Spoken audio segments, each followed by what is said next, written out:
to be recognised by a university that has invested in lifelong learning for so long makes me very humble and very grateful that I've been recognised as contributing in some way to lifelong learning over the years. So I'm hugely gratified by the award. My own educational journey is unusual. Leaving school at 15, although I think they called it expelled at the time. So yeah, I mean, no qualifications at all. Went back into further education.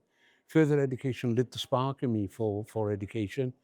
And what I then did was spend many years going through qualifications like the ONC, HNC, HND, before I did a number of degrees then via part-time. What it has taught me is it's never too late to start, and it's never too late to learn, and lifelong learning is a journey. It's not one event. My proudest moment is very difficult to put into context because everything you do as a team.